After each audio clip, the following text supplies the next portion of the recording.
I can't believe how clear it is right now. And you know what? I am establishing right now with the podcast, with this one, this will be appealing to a particular type of listener. And I think, and I was going to say his name, but I will still always protect the identities of everybody from the stories with the stories I tell.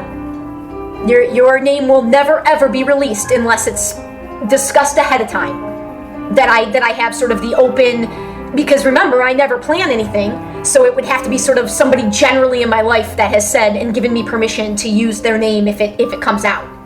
And I'm able to remember that and keep that in my head, and I can control it when I speak. Again, the only ones I can't avoid, we might as well state this too, since this podcast, I'm pretty certain, will serve as sort of the first one of its kind.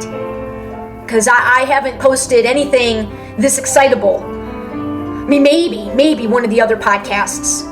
But, oh my God. I can't believe it. I can't believe it. That's exactly what was blocking me. And it came out in the videos. You know, and people will take this however they take it. I've said all along, none of this is coming from a place of ego. All I am is a conduit. We are just vessels of this greater energy, and you get to decide whether or not and to what extent you want to use this ridiculous miracle that is our human body. You get to make that choice, because I'm telling you, we haven't even scratched the surface. We haven't even begun to see the possibilities of what we can do with one another in terms of this co-creating power. And I am right on the leading edge of it. I am right there. I am ready.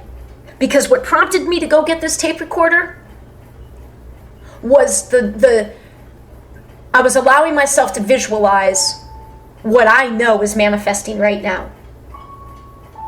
And yep, the tangents are going to be more prevalent in these podcasts because I'm trying, with as much as I've controlled my mind and as much information as I've kept track of in my head, all naturally, never really knowing, yet definitely knowing what the purpose was and how it was going to be used.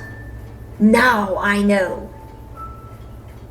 Because like I just said, you get to decide to what extent you want to use this miracle that is our human body. Every day, the fact that you are breathing and how that is even possible, what all is taking place within your body right now, allowing you to breathe, allowing me to speak. I was in New York. Wow, this is awesome. I was in New York. It was my first time sort of testing. This was at the end of 2010. This was right after, days, weeks, not any more than weeks after this massive spiritual awakening taking place within me. I had devoured all of this material from every perspective, well, probably not every perspective, but dozens of different takes on the spiritual component of religion and then spirituality in general. And I knew I got it right away. I knew everything had shifted. But I had been pretty isolated yet again, or that was the first time, right? This is the second time, this second isolation period that I've been placed in. The first one was from July, mostly almost 6 months, because I didn't leave until November 29th is when I drove from Michigan to New York. And the friends that I saw there, and the one I went in particular to see, that was my first test And I couldn't believe the difference in myself. And those stories will likely, well, they won't get shared, I don't foresee anytime soon. Because those, and there's, wow. But those friends will hear from me directly. And I've shared with them back then, because I knew at the time what was going on. And I tried, I think, to share with, one was an individual and one was a family, in terms of the friends I saw. And I may have tried to share with them that actual period I was up there in New York. But I will share with them what is now being revealed to me as, well, a special enough moment that it gets billing here on this podcast. Everything changed because I immediately felt how different I was. But the old story me, had no clue how much emotional pain I had to work through. Because, I'll tell you, 2.5 years with as much positivity and as much hope and as much love and as much beauty as I have lived and experienced and felt in these past 2.5 years, and it still took me this long to make peace with my past completely. Yeah, it was that dark. It was that dark. And I'm almost certain that the super personal stories are already done. I'm not so sure to what extent I'll ever need to focus on those dark stories. I still believe that they can be of great use to others that have experienced similar pain and in helping them heal. But what I'm hoping is that maybe I've done enough of living in the past and living in my head in a negative way for a lot of people to be able to somehow, I couldn't do it. I couldn't just, this tends to be more of I think a male-female difference, generally speaking. Guys hate, right? They hate the concept of, or the idea of going back in time and addressing shit. They hate that. That's more of a chick thing. Guys just want to be able to, take it forward on in today. And now I get that, because it's just a waste. It's just a waste. It's just a waste of energy. It's just a waste of energy, that's all. That's all. The most efficient, amazing thing to do is just to try to get yourself to work to peace as quickly as possible. You don't need to linger in that any longer than, if you can possibly not linger in it at all, that's the route to take. And what I'm beginning to feel is that somehow, some way, my story, the dream would be for it to help to such an extent that others, we could find a way where you didn't have to go back to your past at all. Because I get it. It wasn't just this past 2.5 years. I've been in this place since I was 6 years old. 31 years. You know what? Probably to the date. I'd be curious. I really don't know. I'm not sure of when my dad left that first time. I remember the feeling. And I know it was summertime. Because Michigan's got a totally, that's one thing. That's why Florida never felt like home. And I know I'm bouncing all over on the tangents. I'll try to work my way back. I was just going to say Florida never felt like home because it's just it's the same all the time. Although, until this year. This year's been crazy. I never remember this much rain in any summer, ever. Just all it was is hot. Sun and hot. And there's something about the seasons. And in Michigan, and I imagine much like Seattle too, but I've not experienced Seattle enough yet. But the summertime in Michigan, oh my God. I'm telling you, it's a feeling that I think will connect people. Anybody knows when you say summertime in Michigan, and then you can get more specific. Like if you say up north, you just say up north. And no, that's not the UP.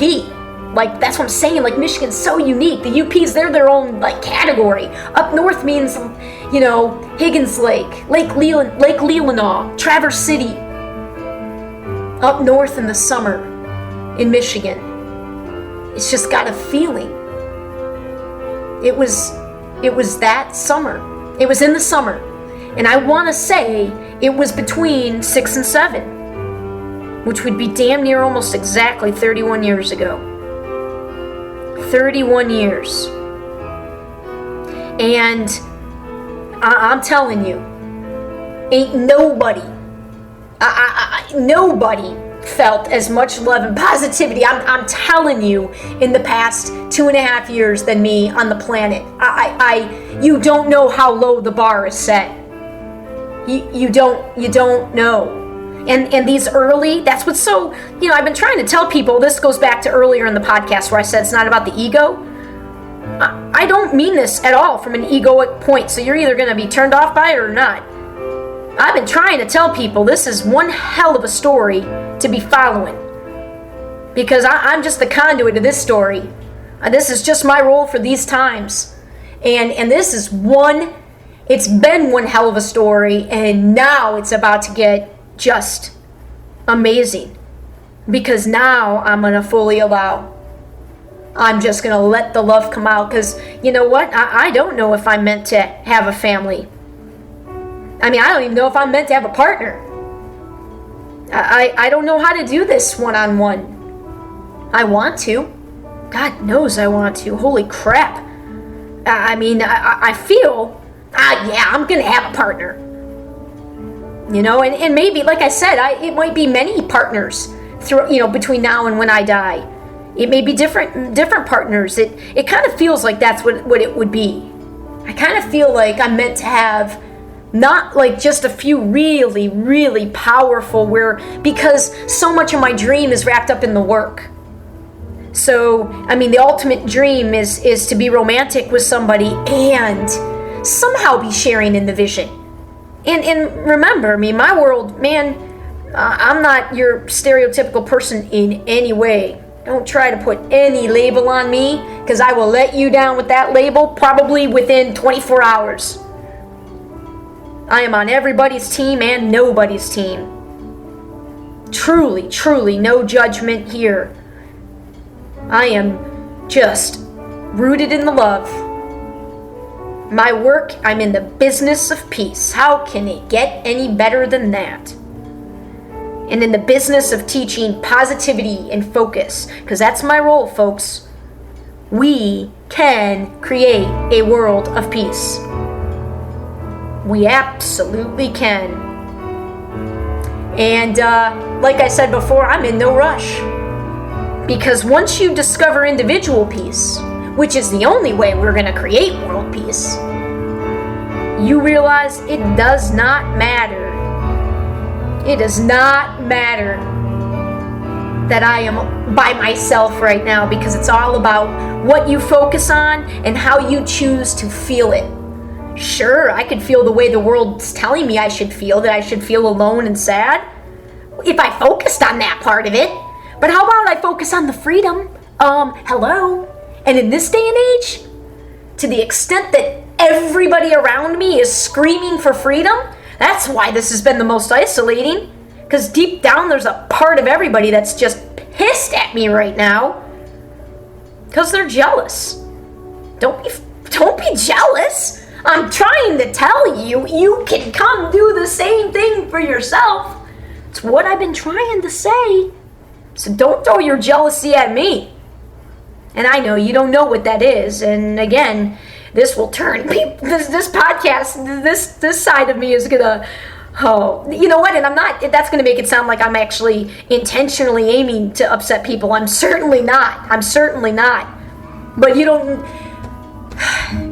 I'm an excitable person. I've got to let this excitement out some way. And in this past 3 years, when I get out of the zone, I get wiped out. So I'm not able to release this, through my exercise or in any other way. And I get wiped out when I get out of the zone, and I don't feel like doing the things I love the most. When I get in the zone, the first thing I just, like right now, the first thoughts I have are singing and dancing. And then exercise is second, kind of to the music. And when I get out of the zone, I'm just tired. And I don't feel like doing those things. And right now it's way too hot to go outside and exercise. And I'm beyond the point in my life where I'm going to put myself through any sort of, unnecessary discomfort. Plus, it's more fun to me right now to just talk on this podcast and to allow myself to be that free. That's what I'm telling you. The bar is so low. You have no idea what just a kiss is going to do for me. It's been that long since I've really, because it's not just a kiss. It's the person. My whole life. That's why I've dated so few. Because I know how intense I've been. God, I scared myself for most of my life. No idea what it's been like getting used to this power that we all have. And I got a lot of you strong mofos in my life right now.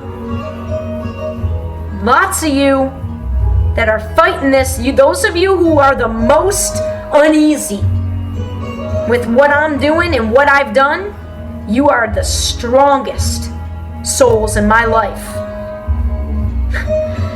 And I've got a lot of you. And that's why this has also been... That's why I'm telling you, world peace in a year? Piece of cake. Piece of cake. Given what I've gotten through the past 3 years emotionally, but especially this last year. Because there were only a few times where I couldn't rise above, where I had to write specific communications, literally. I can count them on one hand. And these people are the least likely to be listening right now. But felt such a connection, and such a deep connection with these people. And I had to write communications that I know, they were sort of that kid me that was still present at the time that I wrote them. So they were immature, sure. I just said I couldn't rise above. I wasn't mature enough yet to know and accept that truly you always can rise above. But I also know that delivering a message to somebody, sometimes I believe we're the only person in somebody's life and we're actually crossing paths for that reason. Because in somebody's life right now, I pretty much guarantee that all of us are that one person in somebody's life right now. That one person that, man, if certain words came out of your mouth, came out of anybody else's mouth, that one person would, just completely dismiss it. And while they might be hurt and they might get pissed at you for saying something, they'll listen. They'll hear it. And I felt that with a few folks. And those communications were not easy to go through. It was not easy putting myself through the months of misery, going back and forth, wanting to let them know how badly they hurt me, even though I knew they didn't do so intentionally. That's what we gotta realize. We gotta grow the hell up. Grow up. That's what we have to do. And just let people know when you never have to apologize for the way you feel. Ever. Ever. So if somebody, it doesn't matter who it is, if they tell you they feel something, that something you've done has made them feel a certain way, they have 100% right to feel that way. That is their reality.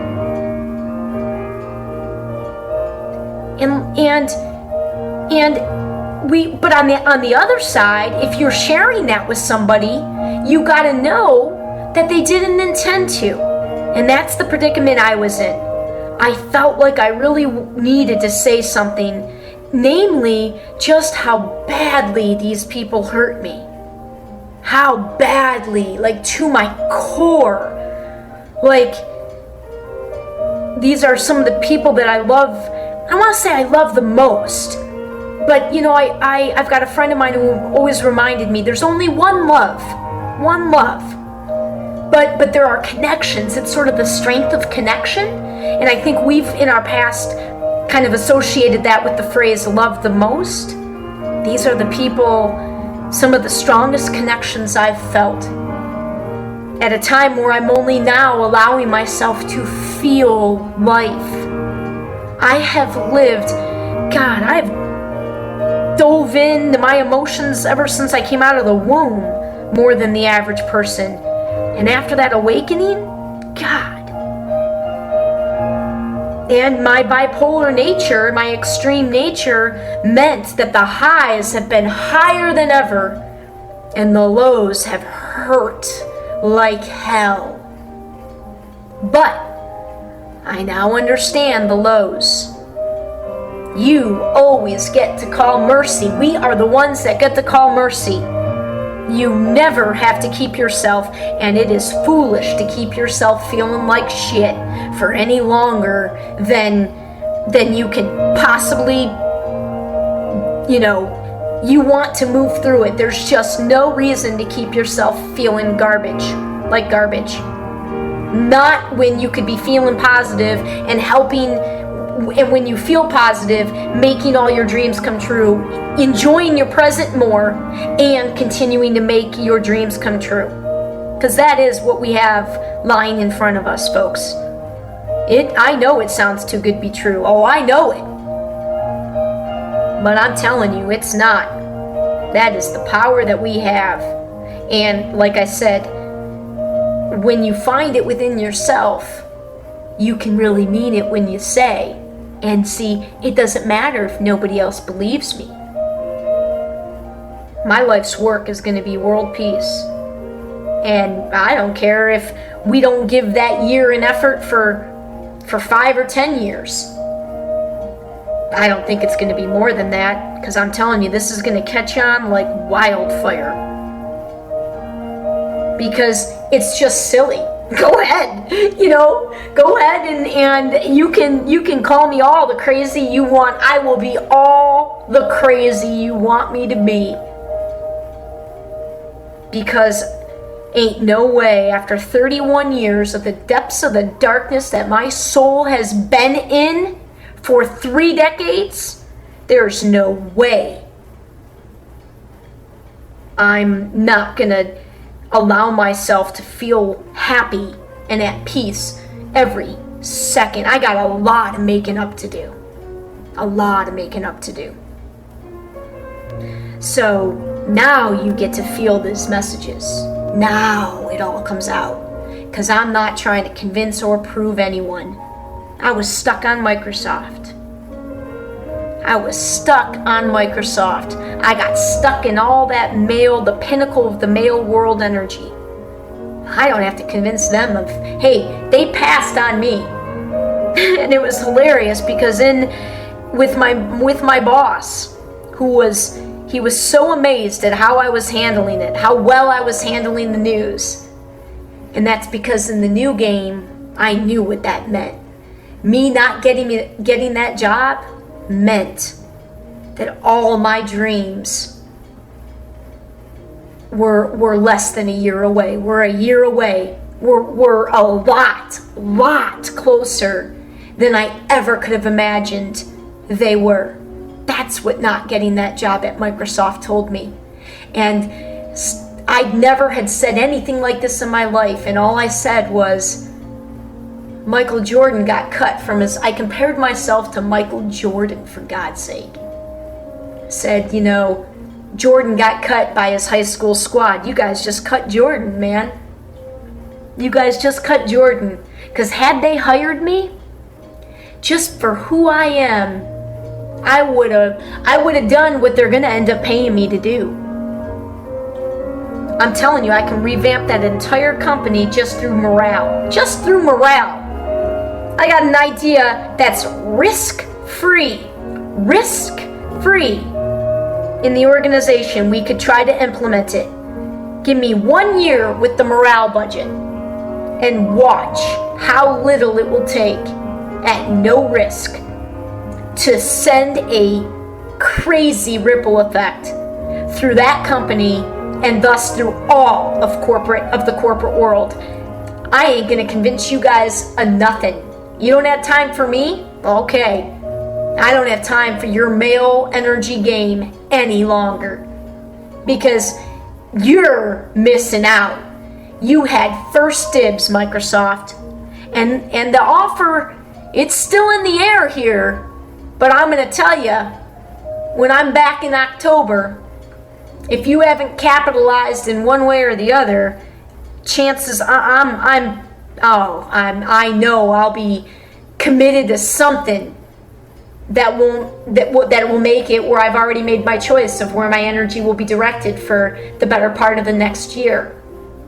Because that is my goal. I will state it here.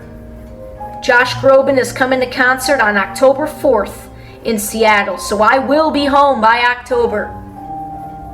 And my goal is to be able to be... Oh, God, do I miss home.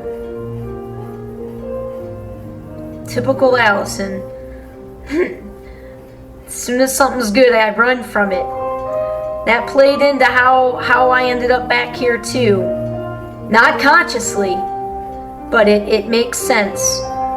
And it's okay, because no idea how much I'm gonna revel when I get back in finally arriving into that city.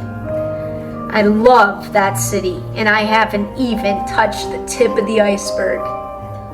So, my goal, and I will conclude this podcast with stating it, I will be home October, November, and December, where I will focus on the writing of my first 2 to 3 books, which are they're written, but I will focus on the actual compilation and publishing. And then I'll return here to Sarasota, where it all came together, and decide, by that time, we'll see what that means, and whether or not I keep a foothold here, or if I say, bid farewell to this city that has changed my life monumentally now on 2 occasions. I am so grateful, Sarasota. So grateful, and believe me, I will be leaving my mark here in my gratitude towards this city. And it will be through donations of people from people all over the country. I know we're going to do it. So, thank you. Have a great night, and get ready. This is going to be a story to follow. No doubt. Thanks. I can't believe how clear it is right now.